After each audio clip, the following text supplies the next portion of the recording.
didn't think we'd be about to turn the calendar to July. And it's not just that the Cleveland Guardians are leading the AL Central. It's not that they got a couple of game cushion there. It's that they are the best team in baseball. They are beating other division leading teams that have goals of winning a World Series. You are doing it with offense.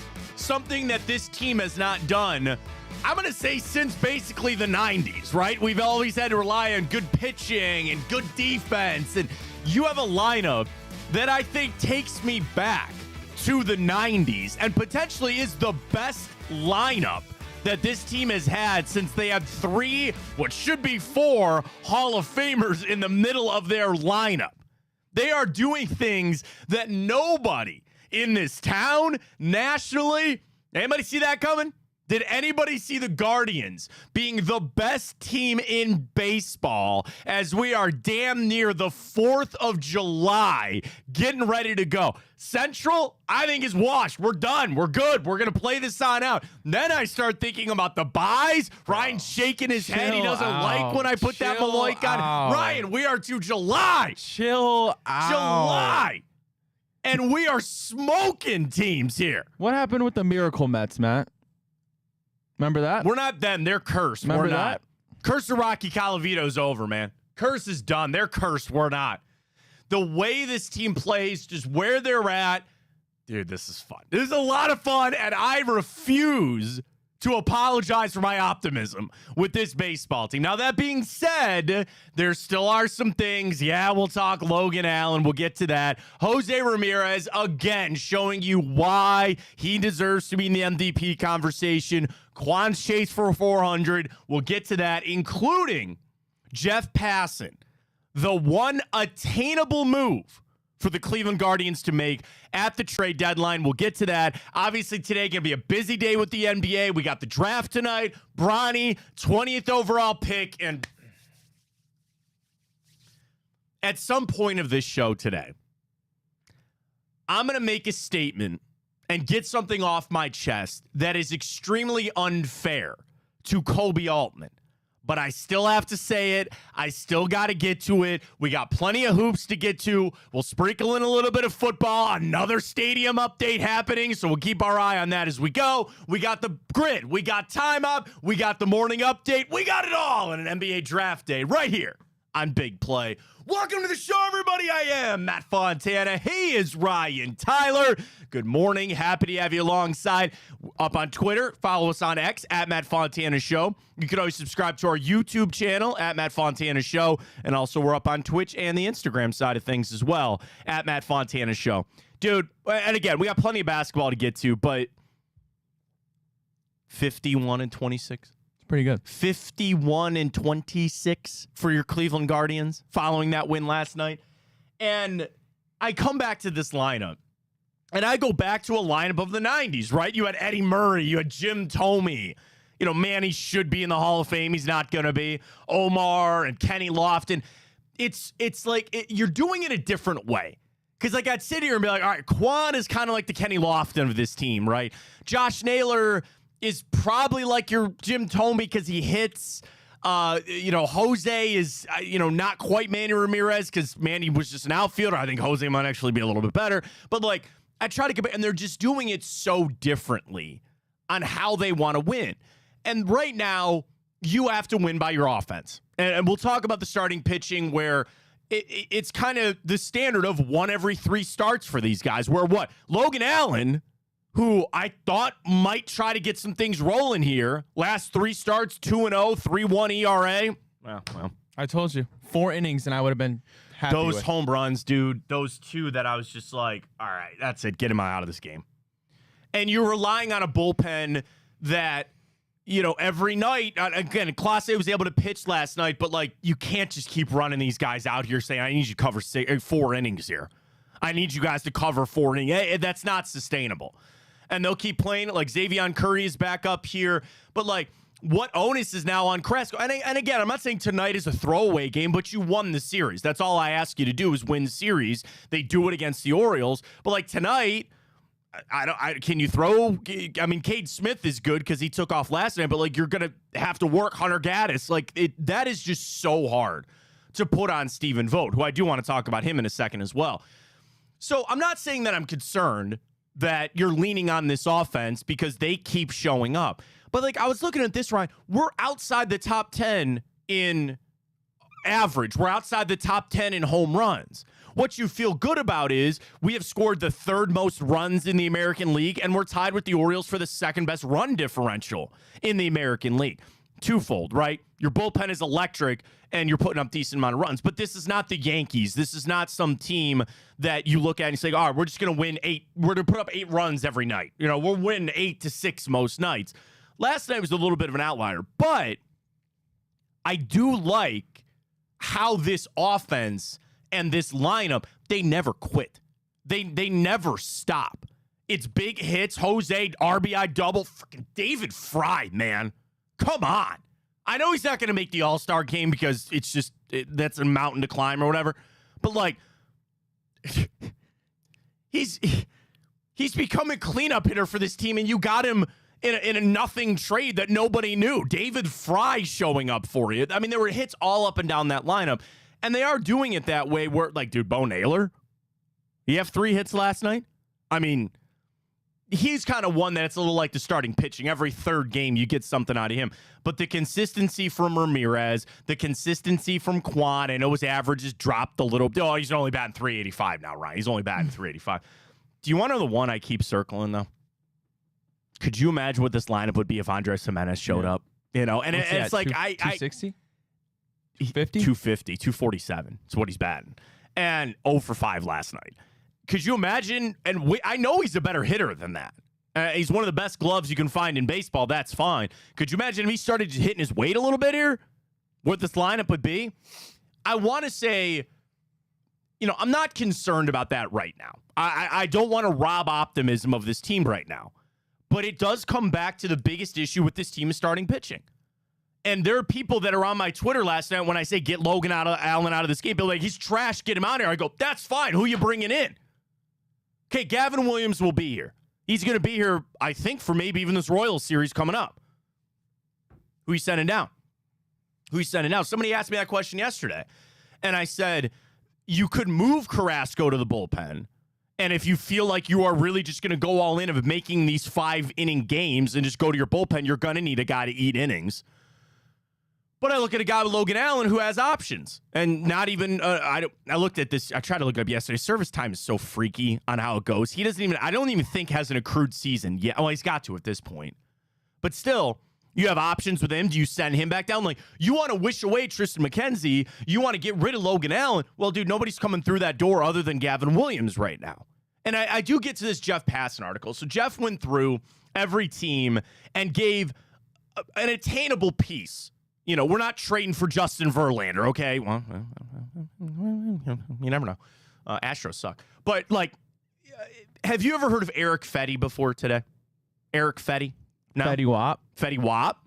Feta cheese. Feta cheese is delicious. Feta cheese is... we did the best cheeses a while ago. I feel like it didn't get represented well on feta cheese. A nice little salad. I said it was my favorite. Feta's delicious. It's awesome. No, Eric Fetty, who you'd be like, who the hell's that? He's the guy for Jeff Passan. And, of course, he writes, the weakness right now for the Guardians is starting pitching. You know that? I know that. Fetty is 31 and an underrated offseason signing for the White Sox. 2 years, $15 million. He won the Korean Baseball Organization MVP a year ago. Right now, this season with the White Sox, 94.5 innings is top 10 in the AL, so you're getting a guy that eats innings.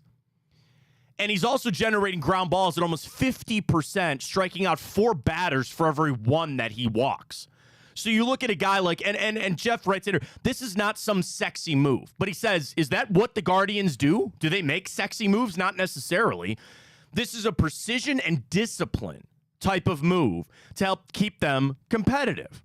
He also, so he brought up another starting arm, potentially shoring up the bullpen. Can you guess the other position that Jeff Passan brought up? Well, I'm assuming it's a little bit unorthodox. Off the beaten path for us. that I would not have thought about. No, it's not third base. Well, the only thing off the wall would be left field because you got that secured up. It's not even outfield. So Catcher. I mean, I would love to have a catcher that he can brings hit. up Elias Diaz. You have 3 guys on the roster you're not getting rid of. There's no way you're doing anything with Bo Naylor. The one you get rid of. Yeah, that's unfortunate. And you know, no, you're right. You're not getting rid of Austin Hedges. That would be a bomb set off in that clubhouse. You cannot do that. He's the Jake Taylor of this team. You're not getting rid of Austin Hedges. You're right. And Fry can play everywhere. I thought that was a little weird.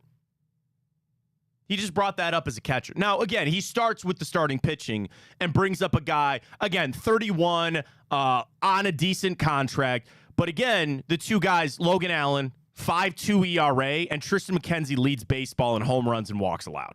I'm gonna be honest with you, Matt. You're not winning a playoff series if you don't go get at least one starting pitcher. Well, you got your 2. You don't know your third. And I want 2 of them. Yeah. I'm not throwing Logan Allen in a playoff game, Matt. I'm not doing it. Well, that's the thing. Unless now I have to. But coming back to my optimism, let's get ready for the playoffs. I'm not going to hide from that. Get ready for the playoffs. The Guardians don't have to do that because they can go make a damn trade. I wanted them to make a trade 2 weeks ago because then you get that person here and they're still winning games for you right now. Now, you've done a great stretch of baseball here. You put that Reds and Blue Jays series in Toronto behind you, and you're on a hot streak right now.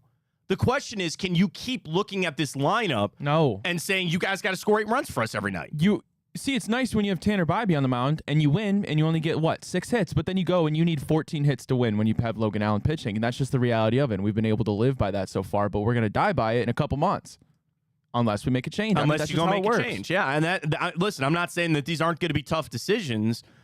But it's really not a tough decision, honestly. Well, and honestly, I thought about this, and it's a blood money poll, and I don't really actually want you to post this. Who are you more sick of, Logan Allen or Tristan McKenzie? Tristan McKenzie, just because he had more hype, and I thought, well, then again, I think he's the better pitcher. Like, he should be the better pitcher. But here's the thing: I expected more out of Tristan McKenzie. I didn't expect this out of. Well, I did expect this out of Logan Allen. He doesn't throw. He throws. I could throw as hard as him. Not really, obviously. No, but I mean, but when he's not placing the ball perfectly, he is still. He's fine. 8-3. I get that. His ERA is ass, but he's still 8-3. And that's it seems like he goes on this 2 good starts, 1 bad start, 2 good starts, 1 bad start. And sometimes it mixes up where a couple of bad starts, then a couple of good starts. That's what you live with a number 4 starter. What is Logan Allen on most teams? A 4 or 5 starter. McKenzie is one. But he's got to be like a pseudo 2 starter with Lively on our team. That's why you got to make a change. Well, the other thing is with McKenzie, I feel like you got to keep pitching him. No. What else are you going to do? If he's hurt, no. Is it the injury then? I don't know, but if it comes out that it's really his elbow, then what the hell are we doing? You send him down. You put him on the IL. Absolutely. Maybe that's it. And again, I'm really circling to see what happens with Gavin Williams. What are they going to do with him? And at this point, Carrasco's just sitting there like off to the side. You're like, yeah, bitch and moan about those guys. I'll just keep. Now, again, tonight, it's like a bonus game. I don't really care what they do tonight. I'll still take them to win. But I don't really care what they do tonight. You got these questions that are going to be faced. Gavin Williams is coming. Gavin Williams will be here by this weekend. What are you going to do? What are you going to do? And again, I don't want it lost that this offense is picking up the slack. But could you imagine what this lineup would be able to do and the games you'd be able to win if you were getting decent starts most nights? Yeah. I say most nights because that's every team would love that. Not everybody has that. The onus is on. The final thing I want to say about the Guardians, where we talk a lot of basketball this morning, it has, without a doubt, come that they're making a trade, right? Like, with the situation that you're in, they have got to. And at least that gives me the optimism. You're not feeling it? I'm feeling it, but we can say that all day long. Doesn't mean they're going to do it. I mean, people will be riot. People will riot on it. People will riot. I'd put bottom dollar on it. Now, again, it might be somebody like this Eric Freddy guy that you never heard of, Feedy Freddy, whatever his name is. It might be somebody who go, who the hell's that? Which is fine. That's fine. I don't care. But you've got to do something. And the prospect thing on some of these guys, okay, you've seen them a little bit. Like, you have a surplus. You've got a lot of guys. And I agree. Shout out to Justin Lady. He does lockdown guards and a lot of the prospect breakdown. And he retweets this tweet about every year about this time. And the tweet is, if you think major league teams showcase players, you are so wrong.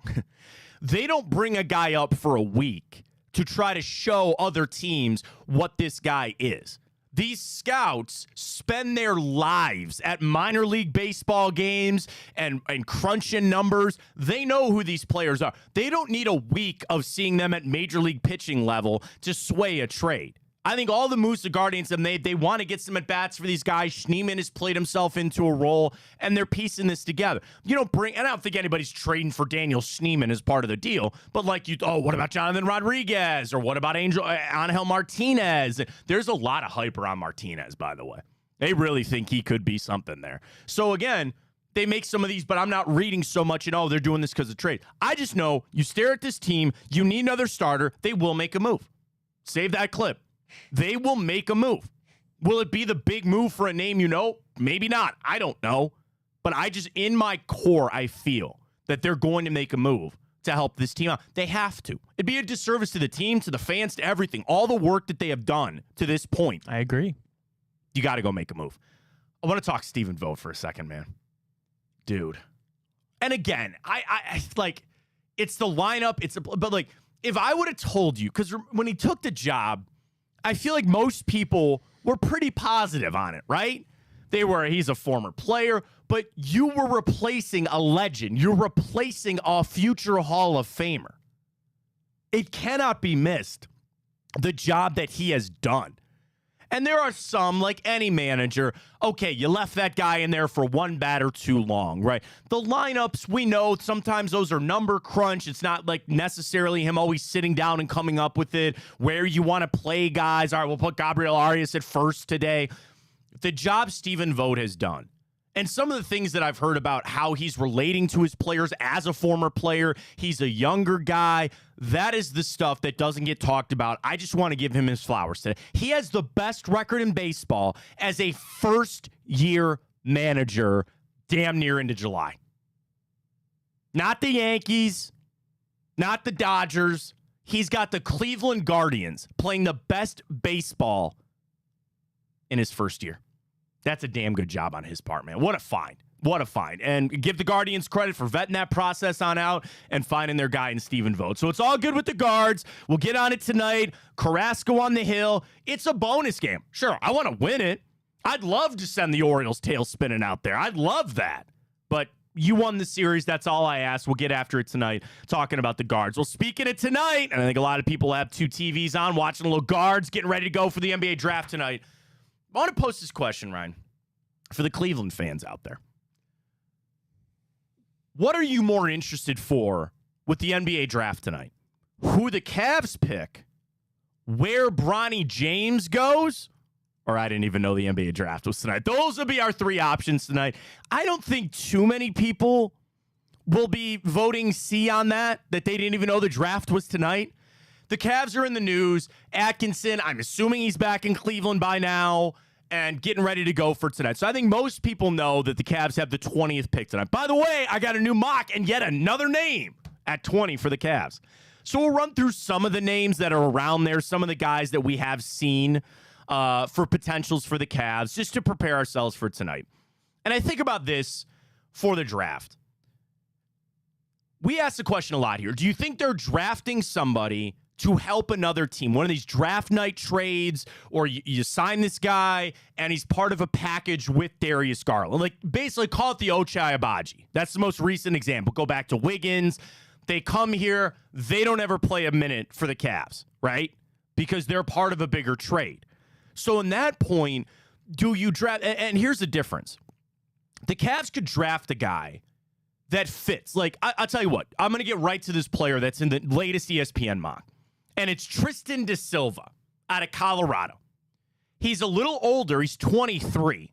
When we're talking about Carrington, right?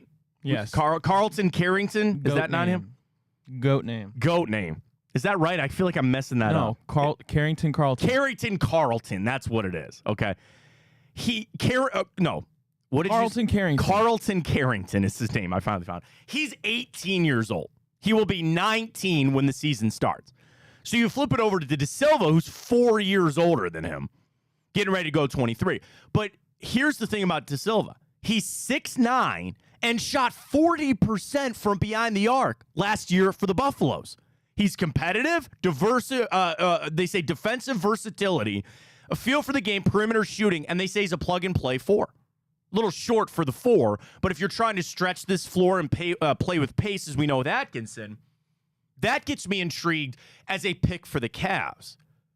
But they could flip it, and again, it's the 20th pick. How much intrigue could there be? And what I'm understanding is supposed to be not a great draft. There will be somebody out of this. I'll tell you this. There's 2 all-stars in this draft. I don't know where they're at. I don't know who they are, but there's 2 all-stars in this draft.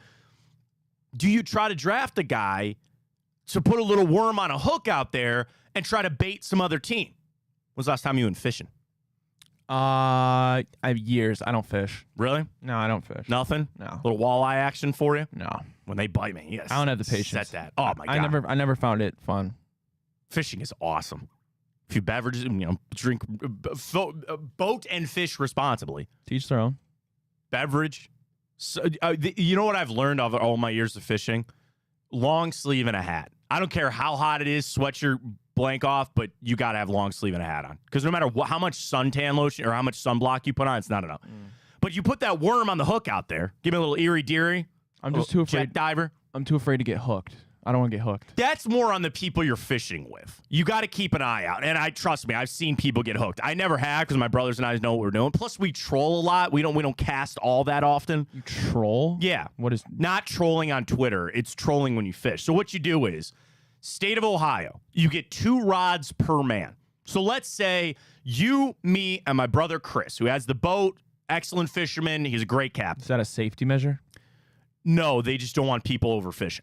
So there's 2 rods per man or person, and there's a limit every day. 8 walleye per day per person, and I think it's 20 perch. Man, how do they can't admit. Oh, you get boarded. Oh, no. We've gotten boarded before. 30 a day. 30 a day for perch. So you could play that game, and you could catch more, but if you get boarded by the ODNR, you can get a hefty fine on that. Don't be stuffing weights into your walleye either from that story back in the day. So what you do is you have to have rigs. You got to have a setup. You got to have trolling rods. And what you do is you put your bait on there, worm harness, eerie deer. You throw it in, and you could do what's called dipsy divers or jet divers. And you put those. So basically think of it this way. You put your hook out here. You run a line to your diver, and then the line goes up to your rod. The diver keeps the weight or keeps the hook and the lure on the wherever you want it, 20 feet down, 30 feet down, whatever. It keeps it down there. You feel a bite, and then you just put it on the boat and you just drive around on the boat. So then it's just dragging, for us, 6 lines out back of the boat. Something gets caught, you see it bend, you pull it out, you reel it up, you pull your diver off, you pull your dipsy off, and then you reel the fish in. So it's more efficient. Because then that's the best part. You just sit there. You just sit on the boat. My brother's got the fancy-dancy trolling motor out there. It's got a GPS on it. You push 2 buttons, and it'll just drive the boat on the same line back and forth the whole time. It's pretty cool. Great time for some beverages if you're not driving. It's a lot of fun. So maybe the Big Play Fishing Derby will come to town. There you go. You never know that. We do a lot of stuff here. Maybe we do the Fishing Derby. We just got to check for those damn weights. Those guys got in a lot of trouble for that. Do you know that story? I think so. Those guys won the tournament. They found them. It wasn't even like they were trying to hide it. They stuffed lead sinkers into the fish. They cut them open, and they were like, what are you doing? $100,000 on the line. You know about the fall brawl? No. Fall brawl, you enter it. It's like over a month and a half. It's usually like October and November. And it's a free-for-all. You go out every day if you want. And the top prizes is usually like $100,000, a brand new boat. You catch the fish, you got to take it to a weigh station, and it's a derby. $20 gets you in. $20. The other thing is you cannot be on a boat. Like if you and I went and I'm in the derby and you're not, I catch a fish, illegal. So you don't feel bad for those fish that you just hooking? They're delicious. No. They have feelings, though. Huh? They have feelings. Not after I throw them in the cooler. They still have feelings. Here, I'll put it this way. They didn't have to bite that lure. Fair enough. They don't know any better, though. They didn't have to bite the lure. No, because that's natural selection at its finest, Ryan. I could come back and I could be like, if your son was just wandering off and he smacked the hook, and I'm like, oh, he didn't have to do that. He doesn't know any better. The fish don't know any better. It's a fish, man. There's plenty of them in that. I'll tell you this, and trust me, some trips I'll tell you there's none in that lake. I'm on my PETA business today. No, dude, fish. You ever eat the cheek of a walleye? No. So when you go walleye fishing, whenever we go, the fillets are delicious. You know the best thing on the walleye? They have two little cheek muscles right here. Because you ever see a walleye? You ever see the jaws on a walleye? No. Oh, dude, they got some nasty teeth on them. They're borderline apex predators. There's nothing in that lake outside of maybe some pike that'll eat them. So, and when they bite, they bite. Have you ever had, what are those called? The bull's testicles? What are they called? Rocky Mountain oysters. Have you had those? No, why would you think I've had those? Because I've eaten fish before? You think I've eaten bull testicles? It's just a question. No, I've not. I'm wondering. I don't know if they're good You can find them, I'm sure. You go out to Rocky Mountain oysters. That's what they're called. All right. Try them. Maybe. Never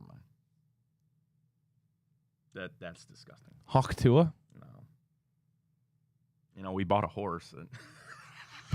Horse balls? Eventually. Yeah, I mean. Be a big serving. I hope our horse does it. I hope our horse does really well, and they don't do that because I want to get the stud fee. Big player horse on Twitter. Follow him. Buy a share. $60 gets you in. Lahaina luck. I didn't know the weirdest thing that everybody's ate. I'd eat cat food on the air one time. Cat food? Yeah. So we ran a contest for people to describe the grossest thing that they ever ate. And there was pig brain. I think the actual eventual winner was barbecued pig brains. So I said I would eat whatever wins. Well, come to find out, it's not super easy to find barbecued pig brains. I would figure. So they, out of nowhere, went to the convenience. We used to be in the Galleria. There's a convenience store next door that just happened to have cat food. So they bought cat food. They put soy sauce and mustard on it. And I had to eat a little piece of it. Hell no. I would eat that shit disgusting. dry. It was disgusting. It was not great. So I would say that was it. As far as crazy things, I mean, I can't really. I'm not an extremely adventurous person. So you can go to restaurants and they go, "Hey man, we have deep fried cicadas, or do you want to eat some rattlesnake or something like that?" I've had frog legs before. No, that's not that bad. Nope. I'd eat rattlesnake. I think I'd eat some rattlesnake. No, cooked properly. No. The one thing I don't get is people that eat that cuttlefish because it could kill you. Isn't it the cuttlefish or one of the fishes that are like extremely toxic, and it has to be cooked properly or it will kill you? Is it botulism or whatever you get from that? I don't know. Something like, I'm serious. What's the fish that could kill you? A barracuda, a shark. Is a shark a fish? Yes. Really? Did you just ask me that question? Is a whale a fish? Puffer fish, blowfish. That's it. Not yeah. Is a whale a fish? No, a whale's a mammal. So then a shark's a mammal. No, it's not. It's a fish. What makes a mammal a mammal? They breathe air. Fish have gills. Sharks have gills. Do sharks need to come up to breathe? No. Whales and dolphins do. So a dolphin's a mammal? Are you being serious right now? Yes. Okay. Yes. I didn't know the A classification. shark is a fish. Whales and dolphins are mammals. Okay. The other sharks do not have bones. What about crabs? Those are crustaceans. Crustaceans. They're neither of that. Their own little well, thing. What makes it a crustacean? It's got a shell on it. It's hard shell. Okay. I'm not. Trust me. I'm not some zoology major over here. So I'm just trying to help you out a little bit. Fair enough. Crawfish. They're a crab. They're a version of a crab. Sharks are shark. They don't have any thing. No, it's pufferfish.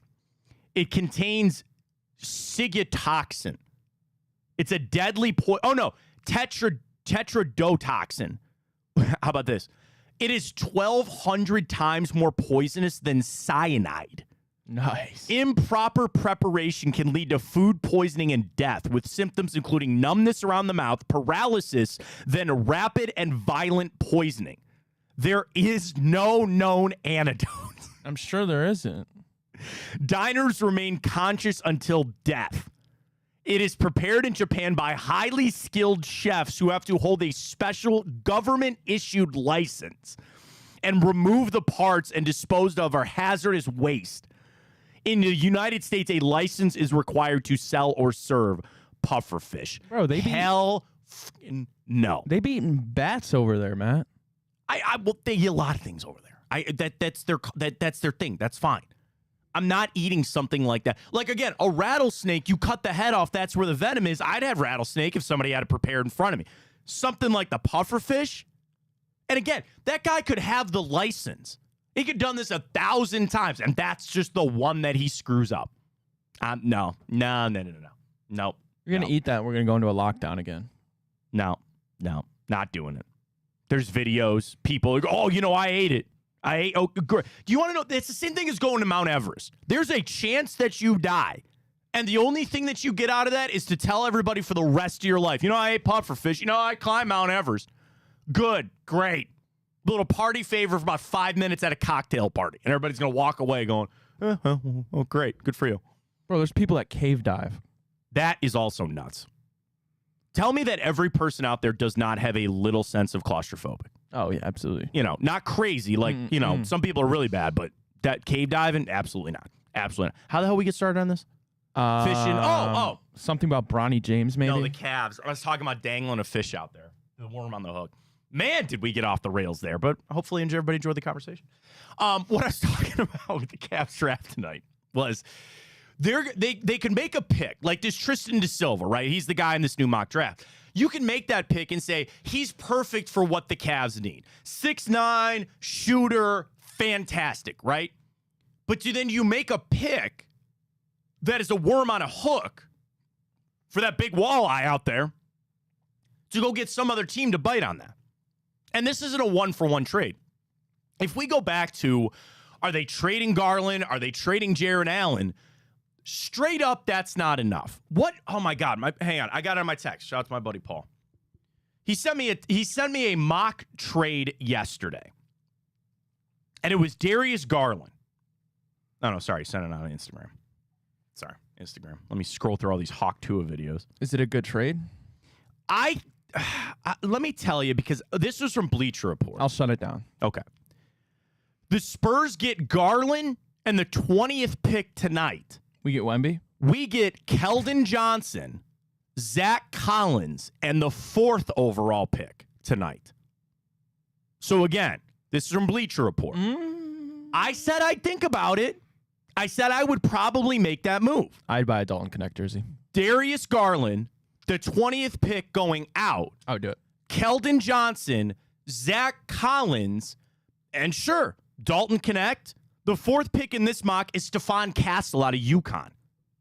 After him, Buzelius out of the G League, Dalton Connect, Donovan Clingan. They'd all be there for the taking. I think I might do that. I think I'd probably do. And I like Zach Collins. Keldon Johnson, sure, fine. But again, you're also then talking about 3 guys for 1 on a roster that I think there's 2 for sure's on this team, Donovan Mitchell and Evan Mobley. I could be talked into Jared Allen staying if that's what they want to do. I don't think Max Strus is going anywhere, but that is another part of this deal. I don't need it flipped. And in fact, the Cavs can't be the flip on that. They can't give up 3 guys for 1. You're in the other boat. I'd like it to be 1 guy, Darius Garland, and you get 3 players back who, at that point, all 3 would be meaningful rotation/starter guys for you. I mean, I might make that trade. If you know that Darius Garland and Donovan Mitchell truly can't work together, then obviously that's a no-brainer. Right. But even if he does, I mean, you weigh the fact of, okay, even if he can play with Donovan Mitchell, then what's Darius's ceiling? Because if in that scenario you draft a guy, let's just say Dalton Connect, and even if it's in 3 years, this dude really turns into a 25-5 player. Yeah. You pair that with Donovan Mitchell and then Evan Mobley, who you hope ascends to that all-pro level. I mean, that's a squad right there. Here's my thing I like about Dalton Connect. Right now, you could put him at the 2. I know you and could. you leave Max Strus at the 3. You got some 6'5" length at the 2. Yeah, that's what you need. With Donovan Mitchell, which I like that a lot. And again, that was just a Bleacher Report trade, but I would probably do that. He was nasty at but Tennessee. You go back then, do you think, and again, this is why, again, they could change something in the next, 8 hours or something like that, but you're going to wait for the draft to happen and see who then they do take at 4. I think the Cavs might because that's the other thing. With the Cavs at 20, do you take a player that you go, this guy's got upside, he could up our team? Or what if you get a team on the horn and they go, we'd actually really like if you take Yves Messi out of Baylor. And you go, all right, well, if we take him, that might kind of tickle the fancy there for a trade. But then if that trade doesn't come to fruition, you're stuck with him. And I like Messi, so I'd be fine with that. But that's the decision that Kobe Altman's going to have to make tonight, barring a trade, right away. And that could happen. Again, just in this crazy scenario, they take them at 4. Cavs are on the horn. They go, let's make this trade right now. Bing, bang, boom. They're back on the clock at 20, and you're bringing in whoever it is. Devon Castle, Klingon, Connect, whoever you want, right? Yeah. So that's why the intrigue is there for tonight. And I wonder how people are feeling about it. Again, we put this on Twitter, at Matt Fontana Show, asking everybody, what do you... Oh, my goodness. What? Do you see what's leading? 40%. They didn't know the draft is was tonight. I didn't think that was going to be the case. I really didn't. I said the Cavs at 20. I'm most interested on what's going to help my team. We'll talk Bronny here in a second, but I'm about my team. What are the Cavs going to do? Who are they picking? Because also, the second that we make that pick, I'm going to have the question of, is this guy picked for us? Or he picked for somebody else? And the NBA draft is different because it's not the NFL where every single guy and every single player, and you could break down who some of these guys are at 20. You're going to need to be told who it is. But it's still an improvement on the team.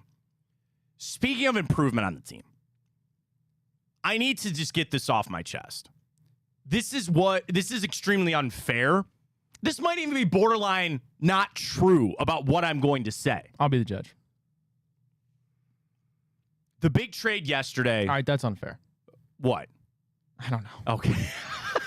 The big trade. Mikal Bridges, right? He got moved. And I know there's pie in the sky. And the Cavs were not able to give up Bogdanovich, not that one, the other one, and 4 draft picks with an option to flip 5. They didn't have that for Mikal Bridges. But I can't not have the feeling if you would have just moved a little bit faster on your head coaching move and been able to focus a little bit more on maybe some of these trades, maybe you could have pulled that off. Unfair. So you would have done that deal? If I had those picks, yeah. Okay. Or if you would have called them and said, here's Darius Garland, 20 and something. And again, I know Mikal Bridges was number 1 on that list, and you knew he was getting moved. But do you see where I'm coming from? My anger, which is unfair, to say a massive trade happened with a guy that I would have liked to come to the Cavs, and I felt like we were too busy worrying about who our head coach was. And I know the head coach is an important thing, and you had a big flip. In the 23rd hour almost, you had a flip where you were going Borrego, then you went to Atkinson. But it took weeks. Weeks. You could have hired Kenny Atkinson 2 weeks ago and then been able to focus on the rest of this stuff. Now, you would come back and say, I assume Kobe Altman has multitasking skills, and he's getting ready for the draft. He could have pulled that trade off. And I understand there's no world that the Cavs had the same ammo that the Knicks had to get Mikal Bridges. I understand that. But you could have slid in and got them a deal before they even found out the Knicks deal. I don't know. You're giving Kobe a lot of credit here. I don't know if he can multitask. You get where I'm coming from? It's unfair. But I see what you're saying. I see the Cavs that were so wrapped up that took so much time to come back to a guy that was staring in front of your face the whole time, could have just done that and maybe gotten something else. I'm angry I didn't get Mikal Bridges. That's it. I'm angry I didn't get Mikal Bridges. So am I sleeping on Mikal Bridges? I think he's a pretty damn good player, yes. All right. I'm not hip. I'm not hip. I'll be honest. If he I came watched to this 0 team, Nets games last year. I would tell you he'd be your 3rd best guy. So at this point right now, he'd be your 2nd best player. He would be your 2nd best player behind Donovan. Yeah. Yeah, I think so. Really? Yeah, I think so. I mean, you could be right. I watched 0 Nets games. But again, the Knicks work out. He and Jalen Brunson are very close. There was just other factors that played with that. Did Mikal Bridges go to Villanova? No, he went to. Because it's not Miles Bridges. Forget it. It's not. Don't. Yeah, he did. I'm sorry. He did go to Villanova. They might as well be the New York. What's Villanova? The Villanova vanilla wafers. Vanilla Something like wafers. The Wildcats. They might as well be the New York Wildcats. Wildcats in the NBA. Mikal Bridges, Jalen Brunson. Obviously, that's why. Dante DiVincenzo. They all graduated the same year. That's what I'm saying. Bridges, Brunson, and DiVincenzo all graduated in 18. The Villanova Knicks. Yeah, that's. Hey, man, you're in that area. Why not? And that's the thing. I know that was a. I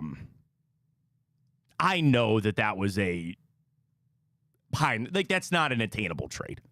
I don't know why I have it up. Do you know the all-time leading scorer in Villanova history? Kerry Kittles. George Kittle? George Kittle.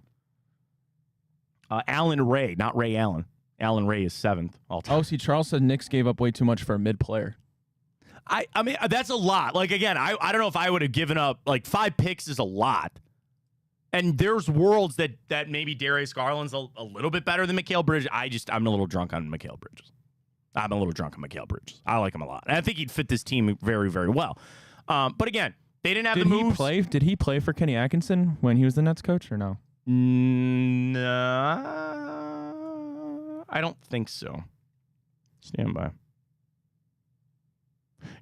No, because he was in Phoenix. That's right, because he was in... That's right. He was in Phoenix. He got drafted by the 76ers, started his career in Phoenix with a trade. He was there for 5 years.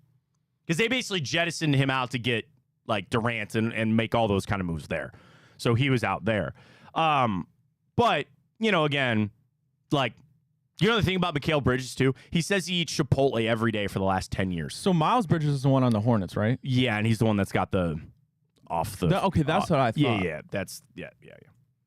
Miles Bridges. Is he the girlfriend beater? Yes.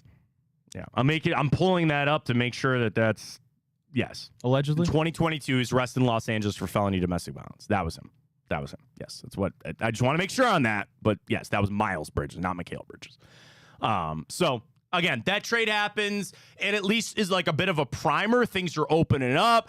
The Durant stuff now all of a sudden, too, with the Rockets and where he's going. I almost got had by a Woj thing this morning, by the way. Did you? Because I saw all these tweets about Kevin Durant, what that means. So I searched Kevin Durant, and there was a phony Woj account that had a trade. Because I woke up, every morning I wake up, I get my kid up, and I instantly just see the news. I just jump on Twitter to see. So there's a lot of moves about, a lot of discussion about these moves.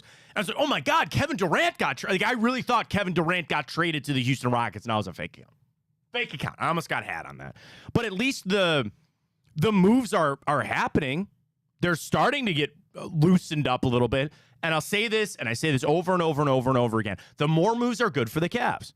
The more movement there is in the NBA, there's more options for a 3-team type of thing. And I know, again, you don't have much cap space to eat up. But the more things happen, the gooder, the better for the Cavs.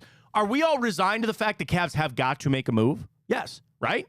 Does anybody out there disagree with me? They have to do something. I'm not running this team back. Kenny Atkinson, fine hire. That's not enough for me. And I'm fine of the move of the idea, a move to make a move. The move for make a move for the sake of making a move, right? Sometimes people don't like that. I'm there. You're making a move. So you want all this other stuff getting chummed up and pushed around and picks moving here and this doing that and they're going over there because then the Cavs can slide on into something. Or a guy falls through the cracks, somebody you got a big look at, and you're all in. We have a guy named Hawk Tua in the chat. He says, hey, y'all. Hey, y'all. Is that the actual chick? And a guy named the Butthole Patrol that says, show your butthole. Go get the Hawk Tua chick. I didn't want to tell you what I saw yesterday about her. There are odds if she's going to pose for Playboy. Is Playboy still a thing? I thought they stopped doing that. No, they just got the Edmonton Oilers fan who flashed her rack. Oh, she's doing Playboy? Yeah. Well, good for her. I mean, at that point, they're out there. Yeah, might as well. They're out there. There's kids that listen to the show, Ryan. There's kids that listen to the show. But I have odds out there, and the odds were yes that this Hawk Tua chick would eventually pose in Playboy. Would you do it? Hell yeah. You have already, like, you and I had the conversation about OnlyFans. Yeah. Like, if your significant other was on OnlyFans. I would let my wife do OnlyFans. No. If she's making bread. My wife can do whatever she wants. She is a free, like, she can do whatever she wants. Her body, her choice, Matt. That's exactly right. But I just don't know if I like it. But you would think. If she's making 6 figures a month. That's a lot of money. Are people actually making that on OnlyFans? The top people do. Who? Okay. Yes, who's paying these women? Lonely men. I do not understand it. I really, like, and I'm going to try to keep this as PG as we can. There is free stuff all over the internet. Like, literally. Charles on your wave. He said, my wife is not doing OnlyFans. I'm with you. Yeah, wait till you see those checks, Charles. Wait till you see those checks, Charles. Like, you're talking about the top, like 0.001%. And people get drunk on that thinking that they can do that. Hey, there go the helicopters for Superman. Look at that. That's a big old Navy chopper with the back door open. I wonder if Superman will go flying out of that thing. They're all over, man. I love those shots. I think it's cool downtown. Yeah. You're getting drunk on the 100% of OnlyFans people. And I don't, dude, I ask people to follow me on Twitter for free. And I just, when it's all for free on Twitter. I really, maybe it's a sickness. I guess maybe it is. Like, I could, 100%, like, pornography addiction has got to be a thing. But to, like, be so enamored with somebody like that you've never met, to spend tens of thousands of dollars on them? Yeah. To go on their Amazon wish list and go, oh, just buy them some stuff. They love me. 2024. Oh, do they? Do they really? 2024. You know what? Maybe I'm just angry that we didn't think of OnlyFans first. Yeah, you are. Somebody had this idea. Hey, man, let's start this website. Just raking in the cat. Do you remember for about 2 weeks they said they weren't going to allow porn on there anymore? And then they quickly were like, wait a minute, never mind. Know your role. Know what you do. And you play that on out. But, yeah, we won't be doing that. There's a lot of degenerates out there. I'd rather, again, on that, I would rather spend my money on Call of Duty and sports betting. Like, think about just all that cash. Because what do those guys think? They think that girl really loves them, or they're going to show up one day at their house. People are buying women's farts in jars. Oh, yeah, the bath water. And then one girl dude, just so creepy. She ate too much because she was just selling her farts. And then you heard about this, right? No, and I don't know if I want to. And she would eat like beans or something every day. Every day, and then the I'm sure she doctor had gastric issues. She's like, you can't do this anymore. So she started selling her armpit sweat. And guys were buying it up. And you know what they're doing with it. Yeah. You know they're drinking it. Yeah. You know what? Maybe I just need to thank the good Lord that I don't have those issues. I really. Are you kink shaming right now? I shouldn't do that. You're right. In the day that we live in, if you want to dress up like a furry, if you want to, dude, live your life, man. You do you. You're right. And I think that about a lot of things. Like, if somebody's over there doing something that doesn't hurt you, let them go, man. They want to do a drag show over there, let them go. You don't want to take your kids, don't take your kids. That's fine. Go over that way. They're going to go do that over there. Nothing wrong with that. I shouldn't kink shame. But I just, these, like, okay. And we can doctor disrespect shame. That is a whole nother ball of wax to get to if you follow that story. But I would say this too, like, you know, again, if I wanted to take $10,000 out of my bank account, because a lot of these guys I'm sure are married with kids, and you go to your wife, how awful would that be? If I went to my wife and I said, you know, I pulled $10,000 out, I sent it to the Hawk Tua chick, I wanted to see her ass. No big deal. It's my kid's future, but, you know, I really wanted to do. I'm assuming they're mostly single guys, but they're not all. No, remember the stepdad? Yeah, we saw that story. This girl started OnlyFans, and she goes, I've been doing it 2 months. There was a guy that donated almost every single day, watched every single day. I sent him a private message. I found out he was in my contacts on my phone. It was my stepfather. Angela's telling me to tell you to Google Amaranth. Oh, I know who she is. She's on Twitch. I know who she is. You're hip? Yeah, because, like, eventually that kind of stuff, like, I watch Twitch. You know, we're on Twitch. And when I don't think that's as big anymore. I don't know because I don't really watch it. But, like, there was a time I would log into my Twitch and you would see Call of Duty. You would see, you want to know what I watch on Twitch a lot? Pokemon. I love watching Pokemon Red and Blue. Like, that's my era. So I'll just watch people do speed runs because I'm that nerd. Honey, what are you doing? Are you buying pictures of girls? No, I'm watching speed runs of Pokemon Red. That's what I do. But eventually it would say channels you might like, and it would be the ASMR or the hot tub thing. It's the hot tubs, yeah. And I eventually had to click on and go, please don't show me that anymore. I'm not into that. I'm not going to watch that. And it literally, tens of thousands of people just watch this girl get in a bikini and sit in an inflatable hot tub. Yeah, man. I do not understand that for the life of me. Hey. Well, she's got a whole bad backstory, too. Her husband's a piece of crap, trying to steal her money. Like, I just hope it's all free will. And the other thing is, it's probably not. They get drunk on the money and they go, I've got to keep doing this for the rest of my life. Your kids, if you choose to have them, will eventually get that stuff figured out. And that's sad. They make a decision in a momentary thing. That stuff don't go away, man. It's on Twitter forever. It's online forever. And if you're not shamed by that, that is your own right. Good for you. That's fine. Do what you want. Not my thing, man. Especially when it's all out there. It is all out there. But guys want to spend tens of thousands. Hey, you want to know what? So once again, 6 figures. But why can't we get that on this show? Why can't we get degenerate people that are just in love with Ryan and I to spend tens of thousands out? Where are you at out there? Because we have our shirts on and our pants on. They fall in love with the big play shirt. I don't know. What do you want me to do? A big play kink? Can we start that? What would we sell? I'll start the Reddit. I'll tell you what. I'll drink a garage beer, and you can have the empty half of my garage beer. You have to spit the backwash in it. That's fine. That's fine. I'll do that for garage beer. Here, these are my used. Or here, how about this? I will sell you my used earbuds. $300. Earwax kink? They're in there, buddy. Don't even get me started on that. I could do that all day. What else? Do you want my used big play shirt? I got a lot of them. I'll wear it. I'll get some. Hey, I'll tell you what. We'll go back down to the studio that's 95 degrees. I'll get some good pitters going in this thing, and I'll send them out to you. Dildo Gaggin says, take your shirt off. Why are those people in our chat, by the way? We have the Butthole Patrol. The Butthole Patrol and Dildo Gaggins.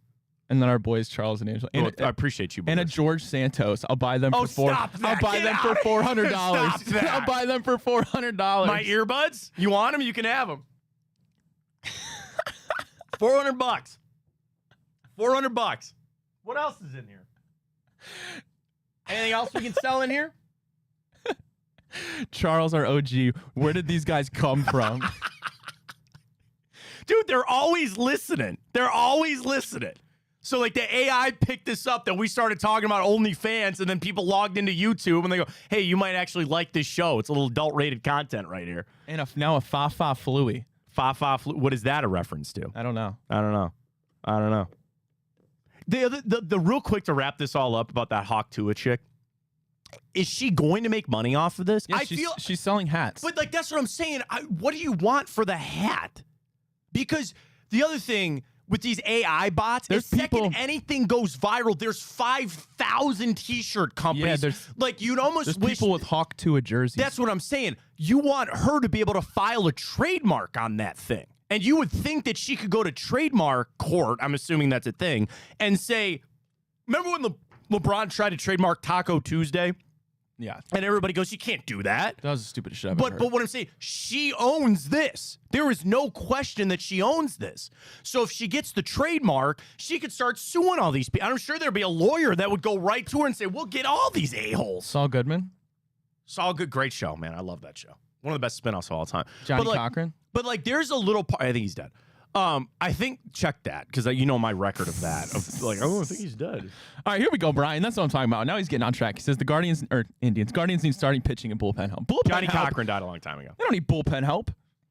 But what I'm saying is, if you're going to keep running the final thing on the Hawk Tua chick, do you feel bad when somebody that deserves to make the money doesn't make the money?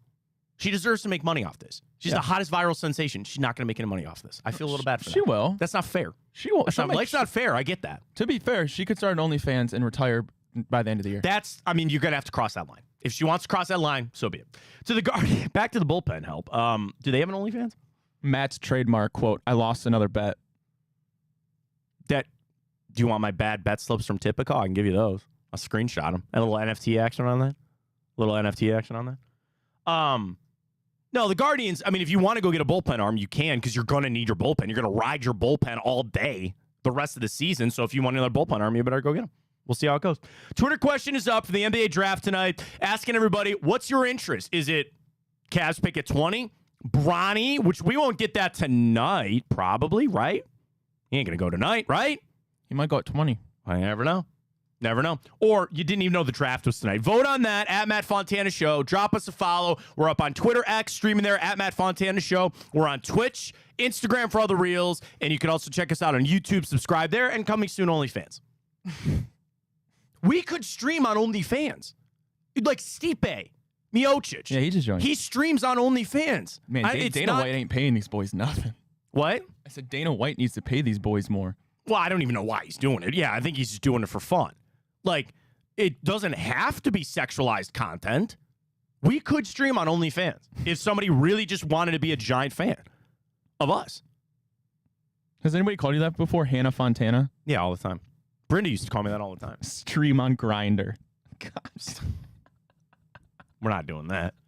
Hey, you want to know what? I wouldn't even care. If that's somebody, sure, that's okay. There's nothing wrong with that. That's fine. We do that or anything to make money. The other one is Fat Montana. Montana. Well, think about it. Yeah. Think about it. I met somebody in, this was years ago. And, I'm out and about all the time. People would always see me. Somebody comes up to me and they go, "Are you Matt?" And I was like, "Yeah." And he goes, "You're not fat at all." And I was like, "Oh, you don't get it, do you?" And he looks at me and he was like, "Think about it." Flipped his, he goes, "Oh," he goes, "No, I got it." And I was like, "Yeah." I'm like, "I don't care. That's fine. I don't give a crap."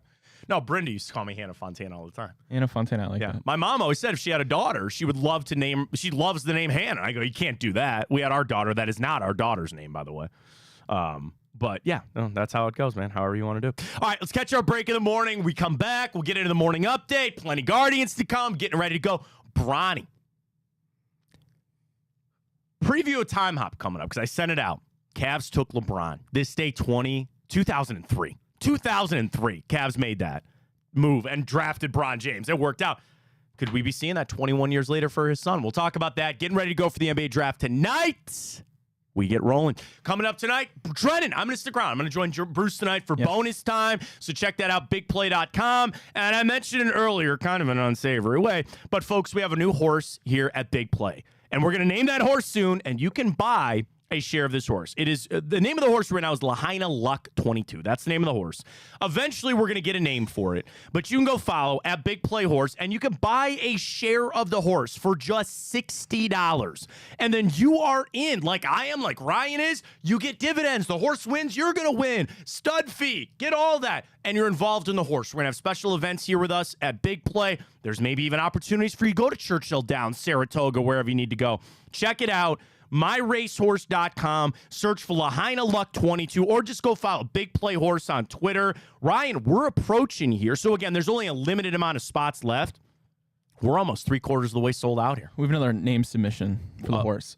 Sarah Jessica Parker. That's not nice. That's not nice. That's not nice. That is one show, like my wife will mess around a little bit like Sex and the City and watch it. Yeah. I watched the movie for I think 5 minutes. I was like, I'm out on this. You know who she's married to? No. Matthew Broderick. Oh, Ferris Bueller. People say I look like Matthew Broderick. That's right. We've had that conversation before. So maybe you should go find somebody who looks like Sarah Jessica Parker. I don't know if I want that. Okay, fair enough. There it is. Catch a break. Come back. We got a lot to get to. Hour 2. Stay with us. Well, how do they know I'm doing this? Did somebody leak this out? It's social media. Oh. It's just, that's the way social media works now. I thought maybe you were just running that yap.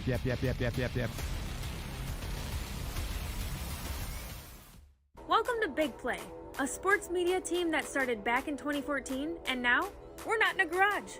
Look at us, incorporating some of Cleveland's favorite sports personalities, bringing you fun and compelling content from downtown Cleveland. Coming to you live from the shores of Lake Erie and Burke Lakefront Airport, join Team Big Play for all the best sports talk in Ohio.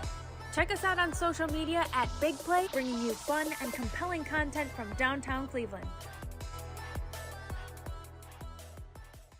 Anthony Schlegel, just how physical he was. And you saw the girth and the power and everything he was bringing to the table, especially when he was a nice beefy 255 playing middle linebacker. We were called soft last year. You don't want to be soft, especially when you come to the playoffs. So that's going to be a process throughout this season of establishing us as a harder team here in the How does an Ohioan build the perfect parlay? Who's got something? Big guys looking for long odds. The kids in Columbus are covering better than anyone. And at even odds. If it's even, I'm leaving. Listen, our championship DVD starts today. All right? Dude, I just got an invite to a Cincy playoff watch party. Shut up. Cincy, State, Cleveland, the perfect parlay. I'm a genius. For the best odds on Ohio sports, bet with your cojones. It is Spanish, dummy. Bet with Typical Sportsbook. I don't buy into this nonsense, this conspiracy nonsense that he's got his money and he's dogging it. That's ridiculous.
Welcome back. Fontana Show, getting weird places. People want me to ask you think an alligator is a fish? Well, I don't see why it wouldn't be. It's not. It's a reptile. So think of it this way. Anything that breathes air outside of the water, like, a crocodile, an alligator, they have to breathe air. It's not a fish. like me and you? Yes, we are mammals. Okay. We are mammals. If you say Anything so. that has hair is a mammal. If you say so. That's, I guess, painted with a broad brush, but usually things with hair are mammals. So a peach is a mammal? It's a fruit. It's has not an hair. animal. It has It's not hair. an animal. It has hair. It's not an animal. So then what you just What said is it? isn't Isn't true. it like human beings share like 80% of our DNA with a banana? Isn't that a thing? Yeah, or like with a and like a what's it called? A chicken is like a T-Rex. It's closest Yeah. relative. How genetically related are we to bananas? So we are 90, obviously 90, well, I don't, whatever you believe out there, but chimpanzees, we are 96% identical. We are 60% identical to a chicken and 60%, more than 60% identical to a banana and a fruit fly.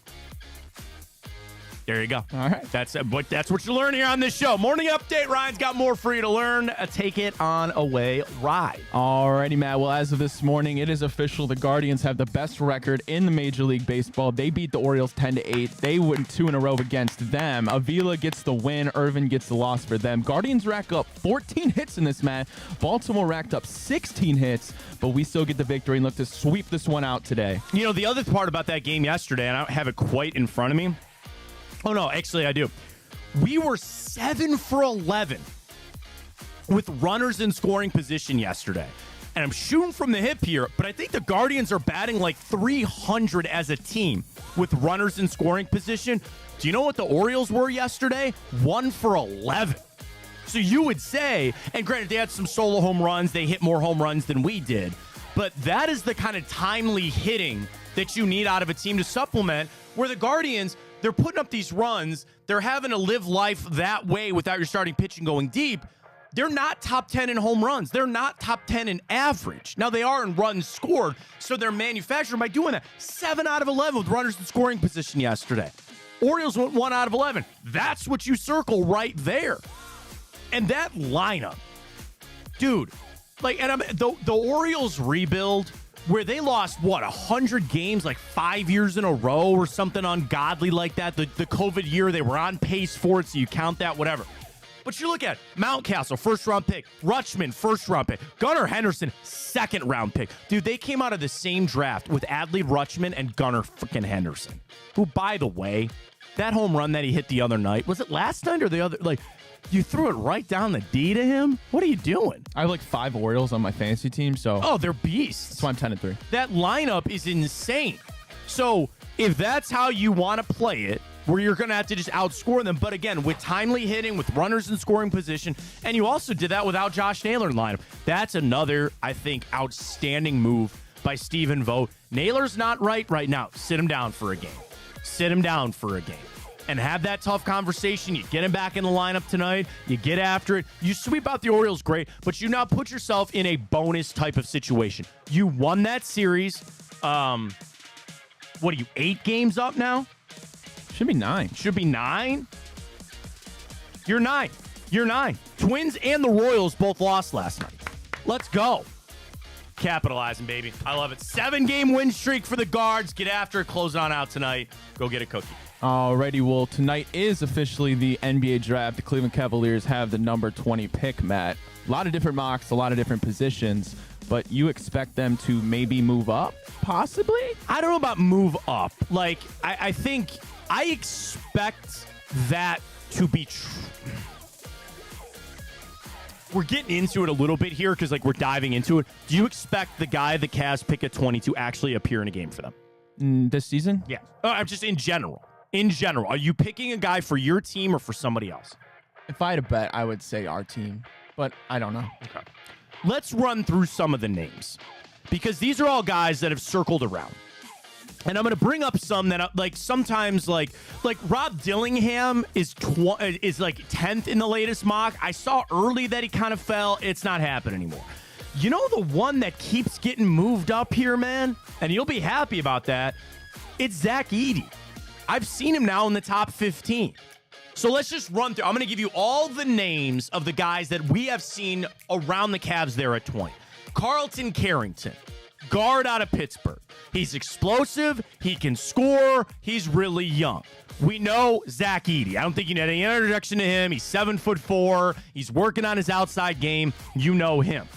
Another one that has kind of been on the rise a little bit and most likely will be gone is Johnny Furpey out of Kansas. You know, Australian kid. He's 19. He's got small forward type height. He's 6'8". He can shoot a little bit, but not quite the scoring output that you look there from Furpey. But the biggest thing I read about him earlier in the offseason, there's a lot of upside with him. Physical tools, a shooting ability, and a lot of time because he's so young. So that's another guy to keep your eye on.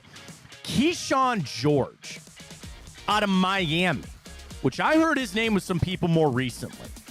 41% on his threes last year. Same thing. 6'6", 6'7", around that height. Very obtainable.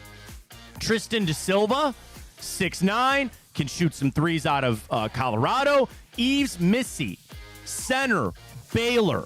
He looks a little like Evan Mobley. Big thing on Missy, before Baylor, he only had 4 years of organized basketball before he got to the Baylor Bears. He's the ultimate upside type of guy. Maybe runs with Evan Mobley. We'll see. Then Kyle Filipowski. Most people know him from Duke. Good size, 6'11", maybe a Jared Allen replacement there. That Khalil Ware out of Indiana, another center. And that's about it. Those are pretty much all the names of guys that I've seen around the Cavs. So I would say of that list, one of those guys will probably be the pick for the Cavs. Some will be gone, maybe a shock here or there. But I'm so in. That's why, like, I know our poll is up where people are saying they didn't even know the NBA draft was tonight. How do you not have interest to see who it is? This is not the LeBron years where you were drafting Christian Iyenga and nobody gave a crap because your team was built. This pick is important. Whether it's important of they're going to help this team or it's important because it's going to help you facilitate a trade from somebody else. This pick is super important tonight. So I'll be up. I'll be up watching. And as these picks start taking off, the thing is, this draft sounds like it's not going to be a good one, right? You know, drafts and years out, they'd be like, oh, you know, really peg this draft. This sounds like it's kind of a crappy draft. And that comes back to Bronny, too. Bronny, in a good draft, might not even be a draftable player. Hell, he's in a bad draft, and some people think he's not draftable. What's going to happen with him tonight? Place your bet. Do you think he goes tonight? Somebody make that desperate move and trade and picks him in the first round. No, that's not happening. You're right. The answer to that question is no. Now, we watch for tomorrow night with the second round. First time the NBA is doing 2 drafts 2 nights, or 2 rounds 2 nights. Tomorrow there'll be a lot of intrigue. I'll tell you this too: the NBA wants that because the NBA will get a few more viewers tomorrow night with LeBron or with Bronny hanging around. So they really want that. This draft again, I don't dive into it as much as other people. Just some of the things I'm reading. There's no like clear cut. They've even flipped now to this other guy. It's not Alex Sarr anymore. It sounds like going to be a down draft, but hey, try to make your pick. And I do think there's somebody. I think who they're picking is going to help this team. I do. Alrighty, well, the Browns must have missed the invite to Oprah's show because everybody's getting plans for stadiums. Jacksonville City Council voted 14-1 Tuesday night to approve an agreement between the Jaguars and the city, $1.4 billion renovation of Everbank Stadium. Matt, I'm looking at the numbers here. So the Jaguars have agreed to each contribute in the city $625 million. That means the city will be responsible for 55% of the total cost. So part of that is they're also going to roll over. They have money set aside for renovations, $150 million. That comes from the city as well. So think about it this way. Every single stadium has public money tied to it now. So take that into account with the Browns. The other thing about Jacksonville, that fear was real of them leaving and maybe going to London, right? So they axed that. They're paying all this money, and they're still going to lose a home game every single year. Every single year. They are losing a home game because they're going to go play in London. Do you hear people in Jacksonville bitching about how much the stadium gets used? It's different. It's Florida. And also, why Florida has 3 football teams, I don't understand. California, fine. I get that. Texas is massive. Why the state of Florida gets 3 football teams, I will never understand. But I digress. So they're there. They are the newest game in town compared to the Buccaneers and the Dolphins. They didn't have a problem passing this. They didn't have a problem getting this done. Why is it a big issue up here? Why are people so wrapped up on the stadium usage? I leave that as an open-ended question. Why? I've lived here my whole life. I pay taxes to go to that stadium. I don't really care if an NCAA tournament comes here. I don't really care that Taylor Swift or the Rolling Stones, you get your concerts. That's not, like, I guess my thing is, that's not my thing to champion. That's not my thing to steward. I'm not sitting there trying to figure out, okay, well, what else could we get to come to the stadium and do that kind of... I don't care. I want my football team to play games in the city of Cleveland, downtown Cleveland. That's it. I don't care what shows up at that stadium anymore. It's not my business. Well, you know, Matt, your tax dollars, I get screwed by taxes as much as you do, as much as anybody else out there does. Does anybody actually think our tax dollars go towards worthy things that they're supposed to? No. But I have to pay them. I don't want to go to jail, so I pay them, I cut my check for it, and I move the hell on. Don't really care. So when I see other stadiums and other fan bases, I yearn for that. Get a deal done, chip in some money, and figure it out. But I'm not an accountant for the city of Cleveland. They got to sit there and run the numbers. And I would sit there and say, all right, you saved all that money. What are you going to do with it? Seriously. Are you actually helping the education like you said you were going to? Are you actually going to develop the lakefront, which has been the biggest joke for this town for 20 fucking years? It's not happening. Get over it. I don't know what to tell you. The stadium moving off. And I love Edgewater. I do. All you would do is extend Edgewater a little bit. Do you really need that many more restaurants? You really need that many more shops for people to go down there? And I'll tell you this, and again, I don't mean to like knock the city of Cleveland right now. I'm going to do a case study of myself, Ryan. I am 35 years old. My wife, we have 2 kids. We live in the city of Cleveland. When we're looking for things to do around, would I go down to the lakefront once or twice a summer? Sure. We've already taken our trip to Edgewater. Would we maybe take our kids down there to go to a restaurant, to be on the water? Sure. That's maybe once or twice a year. I don't see us being down there every single weekend. You know, there are people that are members at the yacht club, or they're members, maybe some different, tax brackets there. But like, we have a family place up in Marblehead. We go up there. Like, I'm not yearning for that. I'm not sitting here saying, man, if there was only another bar down on the water, I'll go down to the Flats. There's a lot of great bars down there. If we want to take our kids for a meal, we'll go down to the Flats. There's plenty of options there. Like, they're trying to create something that they think we want that I don't actually think we want. And they're using that to try to say, well, that's why we're going to let the stadium go. So we can open it up. To do what, man? Seriously, to do what? Oh, well, we'll build this in Brook Park. We'll put these hotels up. We'll get a Final Four and a Super Bowl. Yeah, one. I don't think you're getting a Super Bowl. I really do not think you're getting a Super Bowl. Because now, when you sit there and you say, well, we'll get one because we have a new stadium. Yeah, Jacksonville will say the same thing. Carolina will say the same thing. All these other places are lining up. It ain't worth it, man.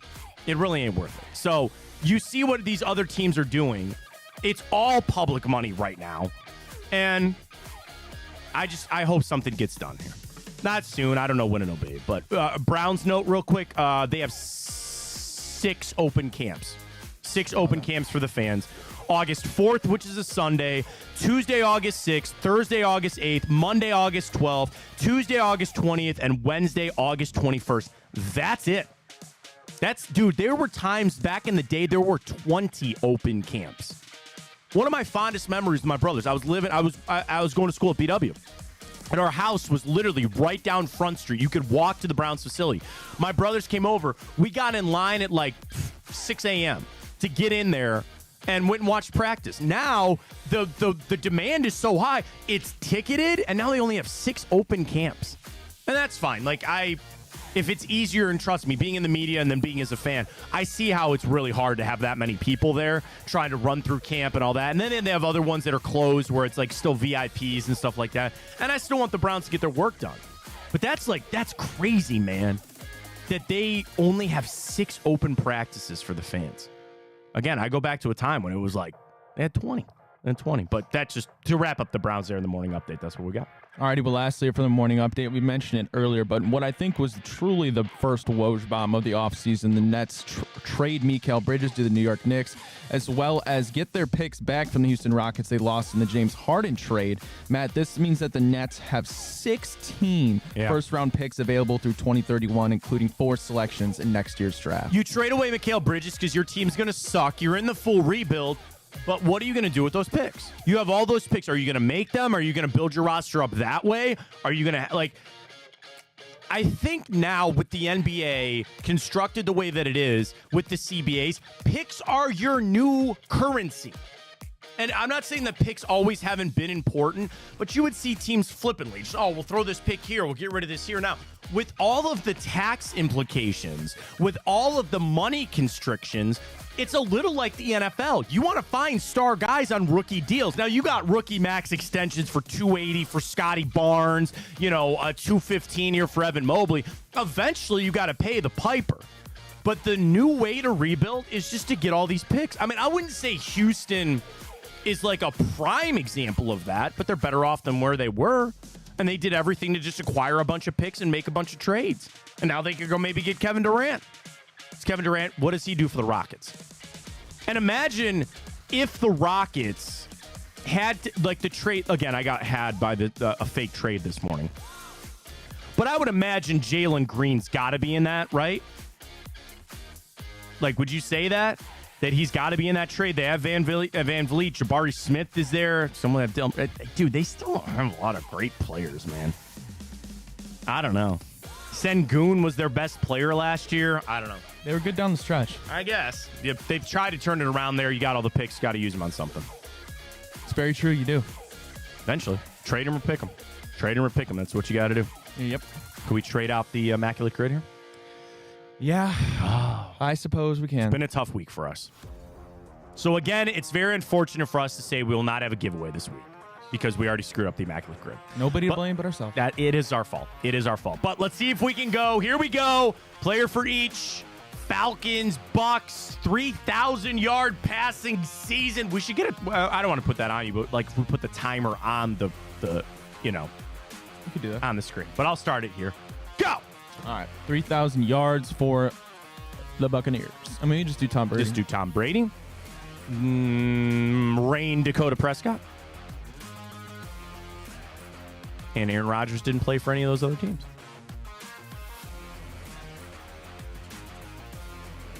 All right. Where do we want to start? Just kind of, big picture here. Bucks, Bears. Bucks, Bears.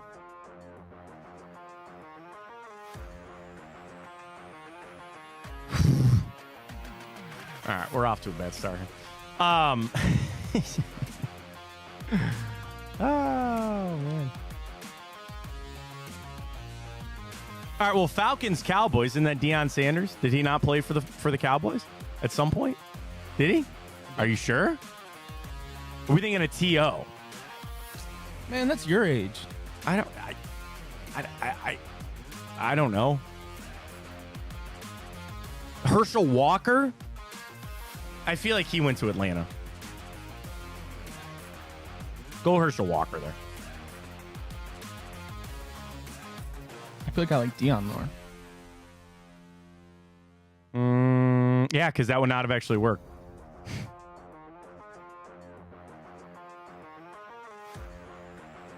Deion. Yeah, Deion works. 1,000%. Yep, he does. Okay. Duh. All right, there you go. All right, we're off. Is that 70%? That is 80. Yeah, we should have gotten that a lot easier. All right, Bucks, Bears. Or no, let's go Cowboys, Bears. Cowboys, Bears. Andy Dalton. He played for the Bears? Yeah. I know he played for the Bears, and he was a back. Did he appear in a game for the Cowboys? I think he did. No, he did. All right, go Andy Dalton there. All right, Green Bay, Chicago. Something is speaking to me. Did Jimmy Graham ever play in Green Bay? Yes. Right? Yes, 100%. And that's not where I was leaning, but go with that. That's and fine. Chicago. Yeah, right? that's fine. No, Jimmy Graham works 100%. You know me and my tight ends. Yeah. That's exactly it. Okay. There was something else there. Make sure we click on that one later because there was something else speaking to me there. All right, Falcons, Packers.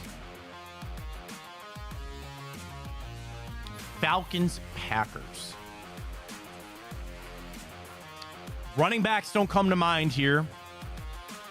Oh, my God. Brett Favre. I didn't know he played for the Falcons. He was drafted by the Falcons. Then they traded him to the Packers. Brett Favre. Brett Favre. All right. Buccaneers, Falcons. I don't think Blaine Gabbert works there. Matt Schaub, no. Brad Johnson, maybe. There's got to be something better than that, though. Vincent Jackson? Don't think so. Did Devin Hester ever play for the Buccaneers? That's a good poll. I don't think so. Cordell Patterson. Did Roddy White? That's a good poll, man. I don't know. Vincent he left Jackson? Atlanta. I know he went somewhere else. Vincent Jackson? Yeah, Vincent Jackson, I don't know. Roddy White's a damn good poll there. Deshaun Jackson. No, what? Julio Jones. No. Sometimes you just got to get those wheels turning. All right. Final one. Bears, Bucks. Deontay Foreman? I don't know if he works for the Bucks. I don't know if I don't think he works for the Bucks. I mean, he could, but no. Matt Forte? I don't think so. If we really get down to it, I would probably rip Matt Forte there. Josh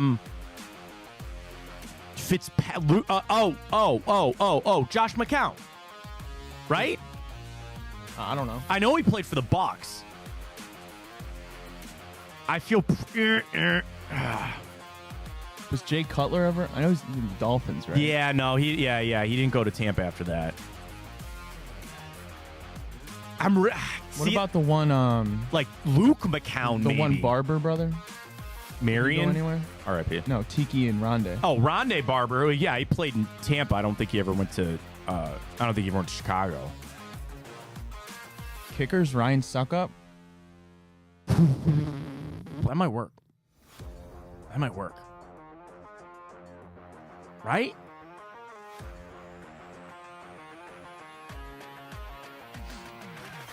Obviously, suck up, we know, works in Tampa.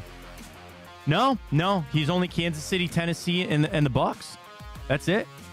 That's pretty good for a kicker, by the way. Cody Parkey ever play for Tampa? Did he play for the Bears? Oh, he played for the Bears. I know he Did he played ever for the play for Bears. Tampa? I don't think so. I don't know. I would rip Josh McCown. I would say let's rip Josh McCown. That's I know. I feel.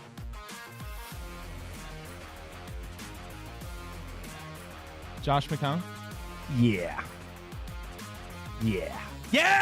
Let's go. Nice.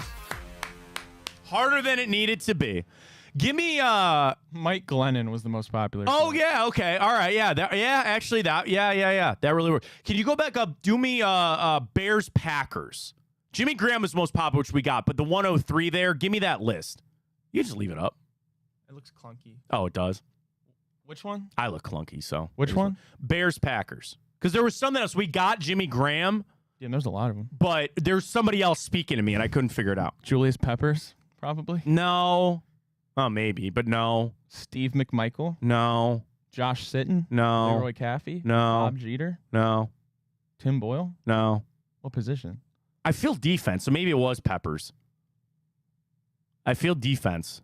Martellus Bennett. No. Jimmy Graham, we got. Yeah. Mercedes Lewis. Yeah. He's about to be a come and go to pushing 40 now, still playing. It's pretty good. Yeah, I'd have been Peppers. I think that was because there was so many defensively. I was really screaming at me there.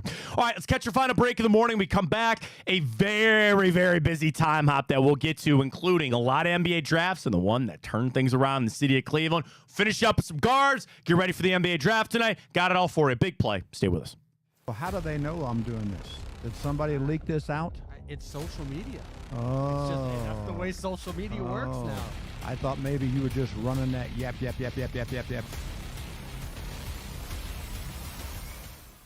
Welcome to Big Play, a sports media team that started back in 2014, and now we're not in a garage. Look at us, incorporating some of Cleveland's favorite sports personalities, bringing you fun and compelling content from downtown Cleveland. Coming to you live from the shores of Lake Erie and Burke Lakefront Airport, join Team Big Play for all the best sports talk in Ohio. Check us out on social media at Big Play, bringing you fun and compelling content from downtown Cleveland. Anthony Schlegel, just how physical he was. You saw the girth and the power and everything he was bringing to the table, especially when he was a nice beefy 255 playing middle linebacker.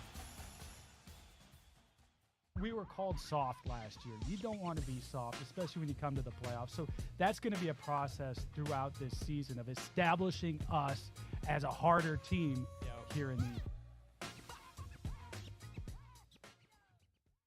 How does an Ohioan build the perfect parlay? Who's got something? Big guys looking for long odds. The kids in Columbus are covering better than anyone. And at even odds. If it's even, I'm leaving. Listen, our championship DVD starts today. All right? Dude, I just got an invite to a Cincy playoff watch party. Shut up. Cincy, State, Cleveland, the perfect parlay. I'm a genius. For the best odds on Ohio sports, bet with your cojones. It is Spanish, dummy. Bet with Typical Sportsbook. I don't buy into this nonsense, this conspiracy nonsense that he's got his money and he's dogging it.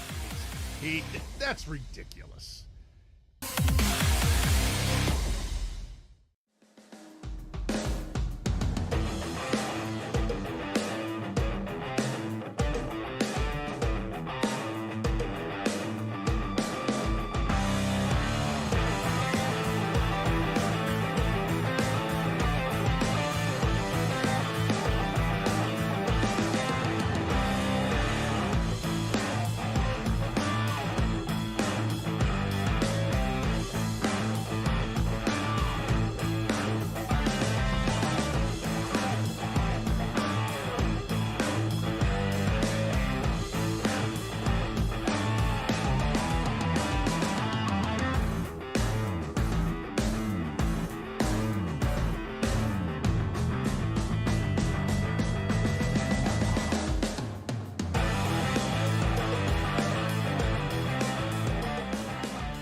right, let's jump into it. A little bit of time hop. We will have history made tonight with the NBA draft. And oh boy, do I got some NBA drafts in history to get to. But we head on back on the 26th of June. A couple of movies for you, a couple of birthdays. But we start, actually go way back on this one. Not much happened in the 2000s on this one, right?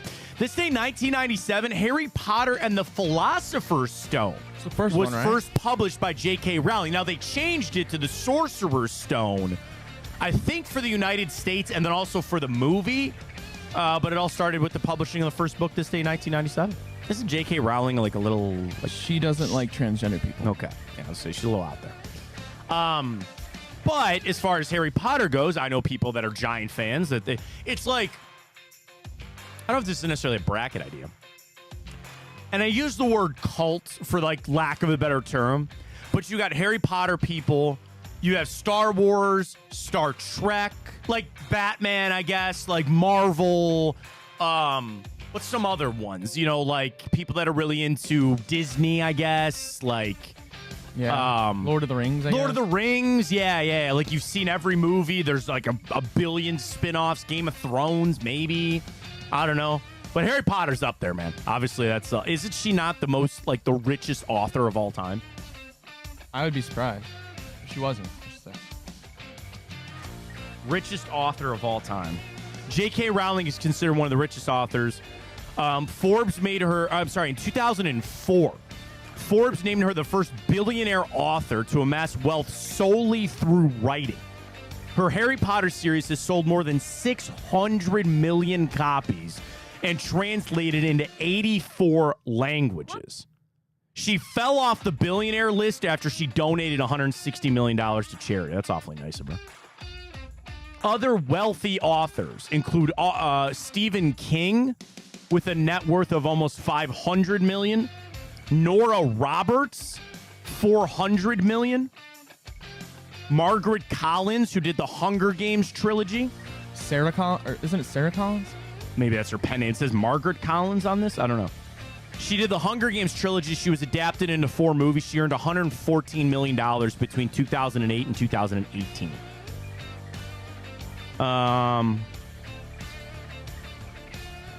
This is the NASDAQ. Yeah, it says J.K. Rowling is number 1. She has a net worth of about $1 billion. Mackenzie Scott. That doesn't count as an author. The richest author. What? She wrote a book and she got $32 billion from Jeff Bezos. That doesn't count. Elizabeth Badinter? Who is that? French philosopher and author. She's got $1 billion. But again, like, did she make that money doing something else? What about the dude who wrote the Bible? He's very rich. See those mega churches?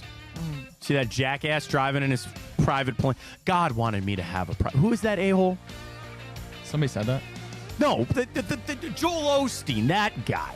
Oh. The televangelist guy? Yeah. God wants me to fly in a private jet. That's what he said. Send me hundreds of millions of dollars. Yeah, because somebody went up to him and they go, bro, you're trying to preach gospel. You're trying to preach the Bible, which is meant to help people. And you're worth all of this money. And you fly in a private plane while people in your congregation are poor, sending you, giving you their money. He goes, well, God wants me to fly in a private plane. All right, jackass.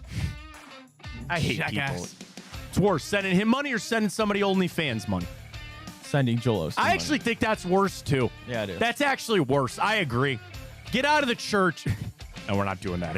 Get out of the church and get on OnlyFans. That's what we're going to start pushing on this. Just don't send Joel Osteen money. Go spend it at your local church. Don't tell Harrison Bucker that. I guess... You know what? I'm just like I was kink shaming earlier. You do you, man. Whatever you want to do with your money, you want to send it to that jackass, you can do whatever you want. We continue. Send these jackasses. Me and him. Send us your money. I'll do that. I'll tell you anything you want to hear. This day, 1979. Do you know who the Village People are? YMCA. They were the first disco act to ever play Madison Square Garden. Nice. That's pretty good. Speaking of music, this day, 1977, Elvis performed his last concert in Indiana before passing away. This day, 1945, the United Nations Charter was signed by 50 nations. Do you know how many nations are in the United Nations now? 142. Do you know that? No. Please guess. There are 193 member states. You were pretty close. Each member state has one seat at the UN General Assembly. Everybody's got equal representation. Which country is not a member? The Vatican. The Vatican is not part of the United Nations. Don't they kick people out, though? Like, is North Korea? The Republic of Korea's application to become a member of the UN was blocked. Yeah, that kind of makes sense on that. 1919, the New York Daily News began publishing. I think it became the New York Post. I think it's still on. I don't know. This day, 1916, the Indians, with a little experiment of putting numbers on the back of their jersey. It was the first time in a baseball game with scorecards that had corresponding numbers for their players. This day, 1916. All right, a lot of drafts. Let's get to it. NBA draft, this day, 2014. Yes. Would you like to guess? Number 1 overall pick? 2014. Bennett was 12, right? No. Bennett was 13.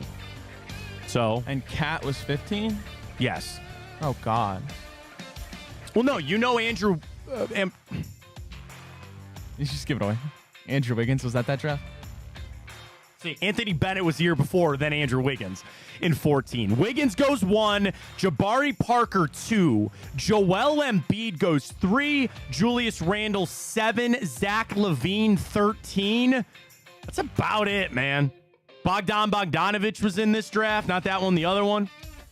So in this draft, players that have been made to at least one all-star team, there's only 4. Wiggins, Embiid, Randle, and LaVine. Randle and Embiid are the only ones that have been selected for an all-NBA team as well. So that was this day, 2015. This day, 2003, it all changed for the Cleveland Cavaliers.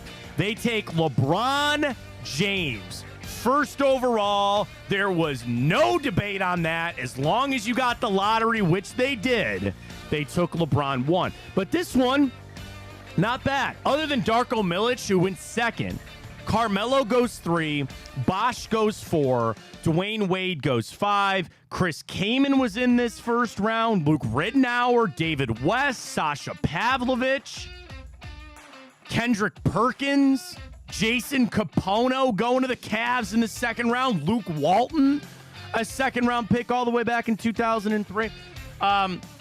Yes, there was no debate to be had. You picked LeBron. He's lived up to every single thing of hype that you could ever ask for with him, and you made the right. It just happened to be that he was out of St. Vincent St. Mary out of Akron, Ohio, too. Little story. Could you imagine if he had to go to college? Imagine if he went to the Akron Zips, went to Ohio State? How things could have changed? What would have happened if we didn't get that lottery? What would have happened if you had to do another year and get back in there? Dude, what could have happened, man? But thank God it did. With his, do you remember his suit? The all-white suit. It was just like... They used to always drown in their suits. Swimming it. This day, 2003. Year prior, this day, 2002, Yao Ming goes first overall to the Houston Rockets. Mike Dunleavy, Drew Gooden was in that draft. Amari Stoudemire, Caron Butler. Carlos Boozer. Cavs took Carlos Boozer in the second round all the way back this day, 2002. This day, 1996, Allen Iverson goes 1. Ray Allen goes 5. The Cavs took Vitaly Potapico at 12 because Ryan, who went number 13 in that draft. What year? 1996. This is one of the most famous things about the Cavs. They took Vitaly Potapico at 12. Kobe went 13. Steve Nash also went 15, and the Cavs took Z at 20. This day, 1996, with the NBA draft. Final one, 1991. Larry Johnson goes number 1. Dikembe Mutombo goes 4. Cavs took Terrell Brandon. It's a pretty solid player there at 11. Very happy birthday goes out to Abner Doubleday, creator of baseball. Greg LeMond, cyclist. One of the most overrated players, in my opinion, in the history of the game. Derek Jeter. Derek Jeter's birthday is today. Michael Vick, Deron Williams, Iman Shumpert, Rudy Gobert, Ariana Grande, and 2 stars of Parks and Rec, Aubrey Plaza and Nick Offerman, share a birthday today. I've got Nick Offerman's, do you know they made a Lagavulin? You know he drinks Lagavulin on the show? Never seen it. What? We talked Parks and about Rec's this. great. You know what show I started? House. So I'm good. 2 episodes into House. So good, I dude. knew I was going to like it from the jump because I've seen clips and I just always told I'm like, I need to start House. It's so freaking So good. I just basically try to watch an episode a day. The only thing, I got conned, man. Why? So I signed up for Peacock on the $20 for a year thing. And I'm like, this is great. I have ads. I still have to watch ads. All right. But it sucks, no, because I would like to watch 2 episodes, 40-minute episodes, but they're really an hour because I still got to watch the commercials. True. How much more do you need? Seriously. You're getting the money out of me. Peacock's one of the most popular streaming services, and I still got to watch ads. I guess I The should world have we known. live in. I guess I should have known. All right, movies for you today. I wasn't going to do this one, but I guess I'll do it. This day, 1998. This was a remake of a film way back in the day. Several different sequels. It's about a vet that can talk to animals. Ace Ventura. No, good guess, but no. Oh, really? Dr. Doolittle? Dr. Doolittle is correct. Dr. Doolittle, this day, 1998. All right, next up, a film, this day, 1987. Movie is probably most well known for a particular speech that is given. The Rifleman's Creed that is said by the main character. What year? 1987. The Rifleman's Creed? Yes. Was this too early for like Braveheart? Yes. Vincent D'Onofrio stars in this film. I mean, he eventually got launched into like a bigger stardom, but this really started it with him. Lee Emery plays the gunnery sergeant, and they eventually break this particular guy down. He has a full mental breakdown. Oh, just Full Metal Jacket? Full Metal Jacket is correct. Yeah, okay. This is my gun. There are a lot like it, but this one is mine.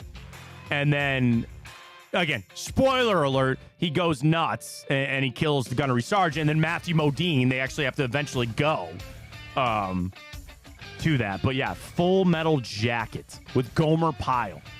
Private Leonard Gomer Pyle Lawrence. Yeah. So there it is, Full Metal Jacket. All right, next up, final one. This day, 1981. This is also a war movie, but it's on the complete opposite end of the spectrum. This is a comedy about war. Oh. Armageddon? No. 81. This 2 starring characters of this film are well known for other... Is this the one with Daddy Warbucks or whatever his name is? I don't know about that. Oh. I don't know where you're going with that one. I don't want to give it away necessarily. All right, so the 2 main stars in this, they're comedic actors, and they're also well known for another series of movies that they did together.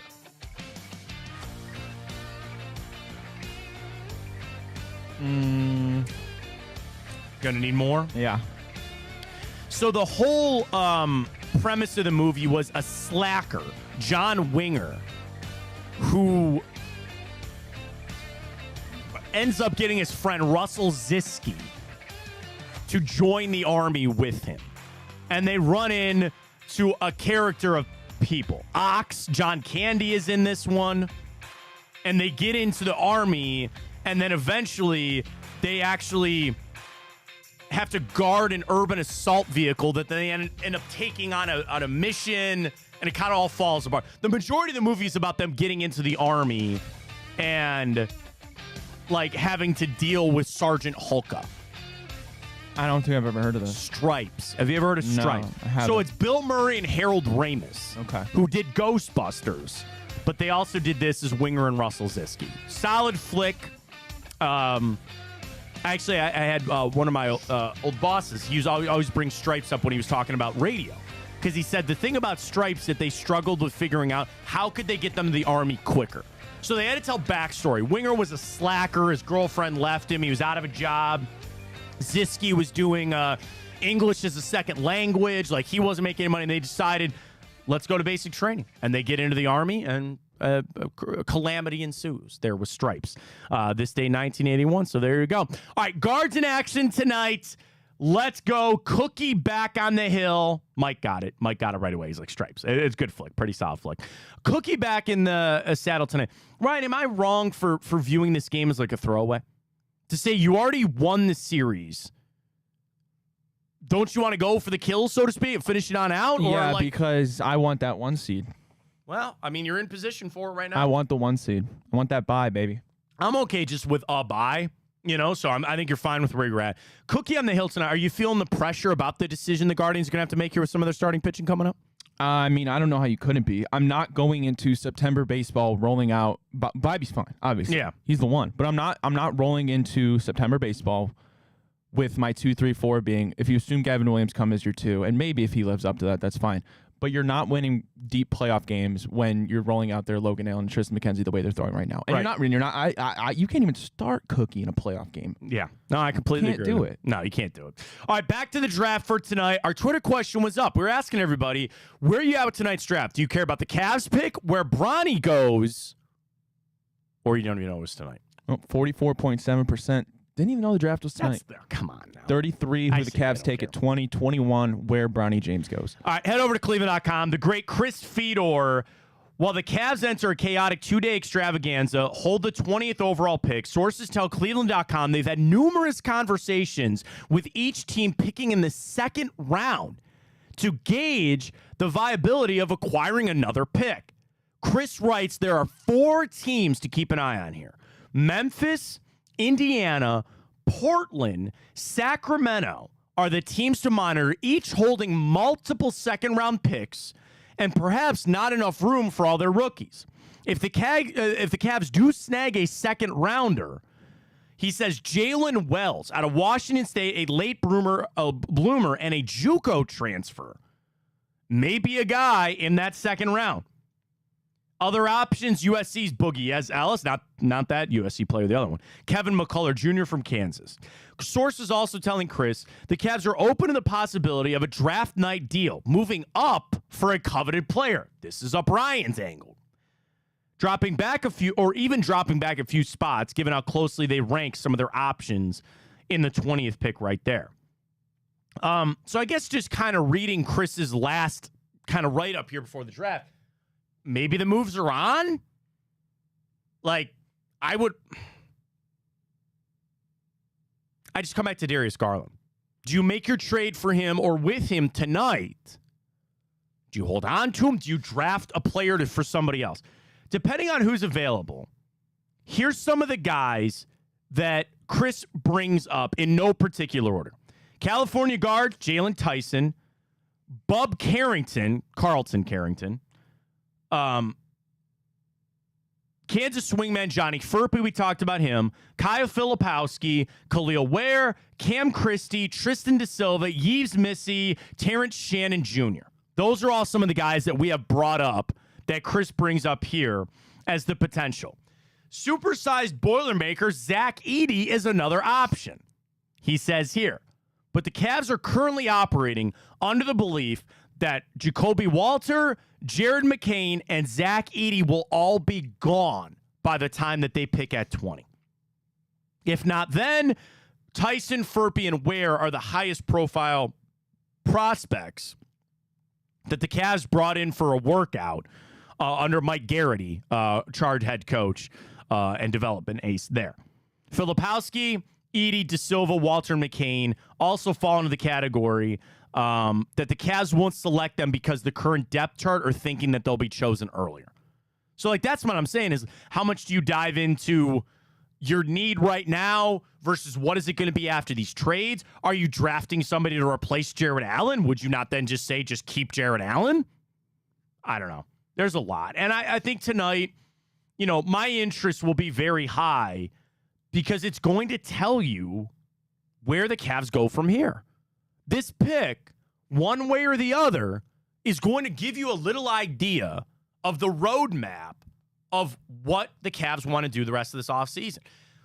I'm going to read into, if they draft Kyle Filipowski, I assume they're trading Jared Allen.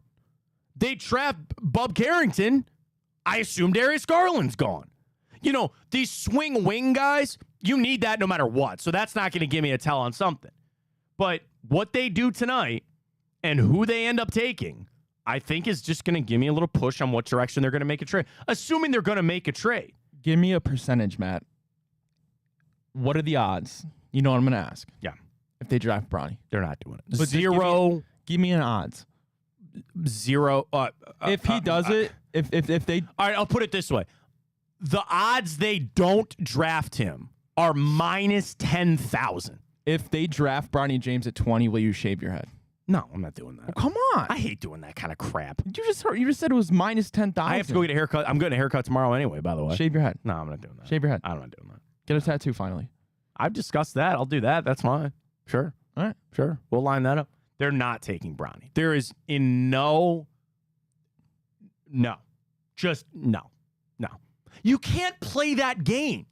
You can't play the hope LeBron comes back. I've got real needs and real issues on this team that I need to address. I can't live in fantasy land anymore. That's done. It's over. It's not happening. He's going to get drafted by the Lakers.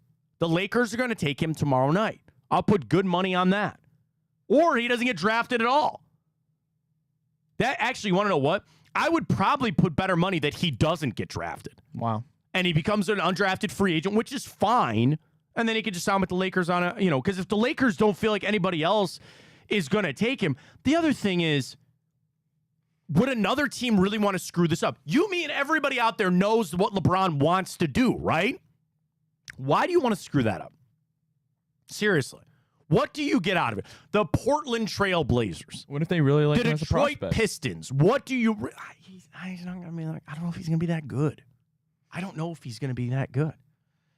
One thing on Garland coming out this morning, according to Zach Lowe of ESPN, I just don't see Darius Garland being traded to the Lakers or the Spurs unless somebody really blows them away with an offer, which I've been told it's not anticipated that's going to happen. Via Legion Hoops and Zach Lowe, Darius Garland is cool with the current situation and all of that. Is that Clutch and Garland backing up this trade us if Mitchell stays? Sounds like it. They cannot run this back. Here's everything at play. Mitchell wants Allen here. Garland now says, I'll stay. Extension for Mitchell, extension for Mobley, and a draft pick. Something's going to happen. Can you really put that toothpaste back in the tube after you come out and you say, nope, if Mitchell stays, I'm out of here. I'm gone. Wait. Maybe not. You know the first person I'm asking about that, though? Donovan Mitchell. What do you think about all this? Ask Kenny Atkinson. Do you think you can win with all these guys? Answer those questions. We'll tell.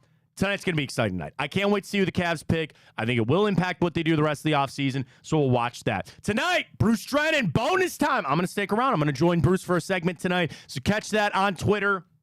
Is that Bruce Drennan Show? Just Bruce Drennan. Bruce Drennan. He's got Bruce his own. _Drennan. There you go. Check it out. Big Play as well for all of our shows, all the tweets, everything that we need. It's all right there with us at Big Play. Great stuff today. We appreciate everybody joining us. Drop that subscribe on YouTube. You can follow us on Twitter, X at Matt Fontana Show, and as well as at Twitch. There we go. For Ryan Tyler, I am Matt Fontana. As always, take it easy.